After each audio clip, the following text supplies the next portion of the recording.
Good morning प्यारे बच्चों, सुप्रभात।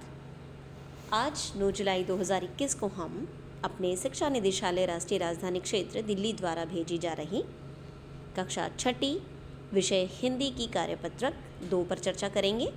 विद्यार्थी का नाम, कक्षा अध्यापक और विषय अध्यापक या अध्यापिका का नाम हम ज़रूर लिखेंगे। आशा है आप सभी स्वस्थ होंगे और आपने बहुत मन लगा के अपनी पढ़ाई और जो भी गतिविधियां हमारी वर्कशीट में होती रहीं वो हमने सब करी और हमें एक तरह से अभ्यास हो गया है।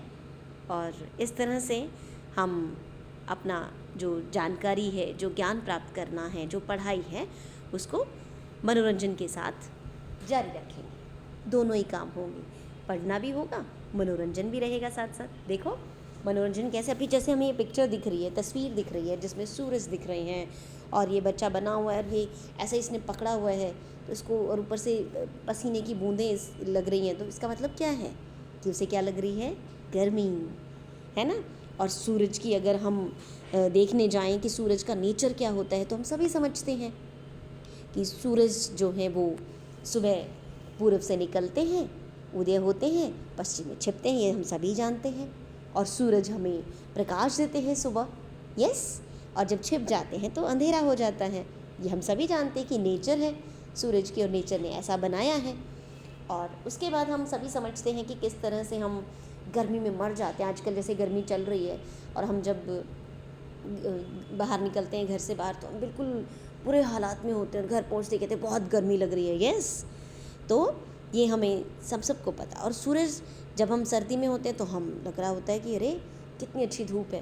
तो एक तरह से पिक्चर को समझ के हमने कहीं ना कहीं अज्यूम कर लिया कि हो सकता है जो सवाल हमसे पूछा जाएगा वो इस तरह का हो, या जो सवाल यहाँ दिया गया है या जो काव्यांश यहाँ दिया गया है, काव्यांश है ये, काव्य का अंश है, तो वो इस तरह का होगा। एक तरह से हमने अपने दिमाग में अज्यूम कर लिया, यस।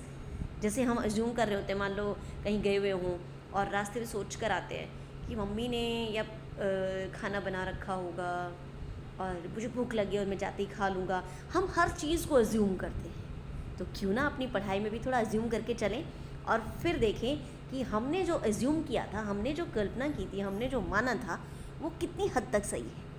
अपने साथ ही एक गेम तो खेल कर देखें, ठीक है। आगे से हम यही करेंगे, हम एक अजम्पशन लगाएंगे, हम एक कल्पना करेंगे कि ये हो सकता है शायद, ठीक है। यानी अगर हम कोई चैप्टर भी पढ़ें तो चैप्टर के नाम से ही हम एज्यूम कर लें शायद ये होगा इस चैप्टर में, और अगर वही का वही निकलता है जो हमने एज्यूम किया, कल्पना करी, तो हम खुश हो जाते हैं। कई बार नहीं भी निकलता है, ज़रूरी नहीं हो सकता हम हर बार सही हों, वहाँ हम सीख लेंगे कि हमने कहाँ कमी छोड़ी, यस। तो चलिए शुरू करते हैं। चलिए गुनगुनाते हैं। सूर्यदेव जी हंसते आते हल्के ताप से हमें जगाते। कितनी सुंदर लाइनें हैं, यस। और मैं पहले भी बता चुकी हूँ कि 1-2 सवाल पर हम नज़र मार लेते हैं। कविता का उचित शीर्षक होगा। अब शीर्षक तो हम एंड में बताएंगे क्योंकि पूरी पढ़ेंगे, उसके बाद हम बताएंगे, ठीक है। सूर्य हमें कैसे जगाता है, अग्निदेव का ताप न घटता पंक्ति का मतलब क्या है, सूर्य किस दिशा में उदय और अस्त होता है। 2-3 सवालों पर हमने नज़र मार ली, यानी हमने पढ़ लिया। अब देखते हैं। सूर्यदेव जी हंसते आते हल्के ताप से हमें जगाते। ये लो प्रश्न नंबर 2 का आंसर है। सूर्य हमें कैसे जगाता है? हल्के ताप से, थपथपाकर, गुस्सा दिखाकर। हल्के ताप से हमें जगाते, मिल गया ना आंसर। तो दूसरे का उत्तर होगा हल्के ताप से, क बनेगा उत्तर, ठीक है। चलो आगे पढ़ते हैं। गर्मी में गुस्सा दिखलाते, सर्दी में सब जन को सुहाते। धरती तपती, अंबर तपता, अग्निदेव का ताप न घटता। गर्मी में क्या हो रहा होता है? गर्मी में तो गुस्सा आता है, दिखलाते हैं, ऐसा लगता है इतनी गर्मी फेंक रहे हैं, गुस्सा आ रहा है क्या सूरज को।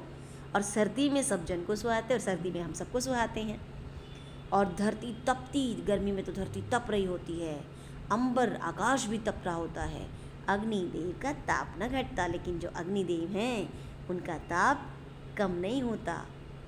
पल पल में दिन रात बनाने, कर प्रकाश में प्राण बढ़ाते। पल पल में दिन रात बनाते हैं ना, जब सूरज उदय होते हैं तो रोशनी आ गई, और जब छिपते हैं तो अंधेरा हो जाता है। तो दिन और रात बनते हैं सूरज के इस चक्र से। कर प्रकाश में प्राण बढ़ाते, और सुबह जब वो उदय होते हैं प्रकाश फैलाते हैं और हम सबके प्राण बढ़ते हैं, हमें एनर्जी मिलती है। यस, हमारे सारे काम शुरू होते हैं। प्रातःकाल पूरब से आते, सायंकाल पश्चिम को जाते। यस, प्रातःकाल पूरब से आते हैं और शाम को पश्चिम को चले जाते हैं। ऊर्जा का वे स्रोत है भारी, सभी ग्रहों का पालनहारी। ऊर्जा का स्रोत है, ऊर्जा यहीं से मिलती है। और सारे जितने भी ग्रह हैं हम सभी जानते हैं, हम सोशल साइंस में पढ़ते हैं ग्रहों के नाम, तो उनका सबका स्रोत है ये, सबको एनर्जी देता है।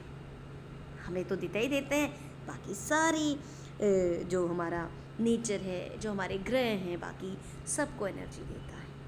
तो हमने दूसरा सवाल कर लिया था, सूर्य हमें कैसे जगाता है? हल्के ताप से। अग्निदेव का तापने घटना, पंक्ति का मतलब क्या है? गर्मी खत्म हो जाती है? नहीं। गर्मी बढ़ जाती है? नहीं। गर्मी कम नहीं होती है, ये आएगा ग। चौथा प्रश्न, सूर्य किस दिशा में उदय व अस्त होता है? पूर्व में उदय होता है। देखो, पहले उदय पूछा है फिर अस्त पूछा है, गलत नहीं लिखेंगे हम।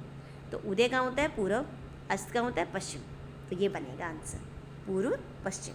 ठीक है, पहले उदय है इसलिए पूर्व पहले है, अगर पहले अस्त होता तो पश्चिम पहले होता। ये ध्यान रखना, कई बार हमें कंफ्यूज करने के लिए उल्टा सीधा भी लिख देते हैं। ठीक है, पूर्व और पश्चिम, ये बनेगा क आंसर। फिर कविता में आए तुकबंदी वाले शब्द खोज कर लिखिए, 5वां सवाल। और उन्होंने दिया भी है, आते जगाते। तुकबंदी मतलब एक जैसी आवाज़ जिससे आती है, साउंड आती है, लाइक आते, जगाते, ते। ठीक है, जब सेम जो वर्ण आते हैं, जब एक लाइन का अंत हो रहा होता है, एक पंक्ति का अंत हो रहा होता है और दूसरी पंक्ति का अंत भी उसी सेम वर्ण से हो रहा होता है, ये तुकबंदी कहलाती है। ठीक है, आते जगाते, दिखलाते सुहाते, तपता घटता, फिर आते जाते, भारी हारी, ये बनेंगे आंसर। ठीक है, अब हम देखें, पहला सवाल रह गया ना हमारा, कविता का उचित शीर्षक होगा। अब पूरी कविता हमने पढ़ ली, तो सूर्य का प्रकाश नहीं, सूर्यदेव। यस, सूर्य नमस्कार नहीं बनेगा, सूर्यदेव, ख बनेगा आंसर। ठीक है, आशा करती हैं आप सबको बहुत अच्छे से समझ में आ गई होगी। थैंक यू, धन्यवाद।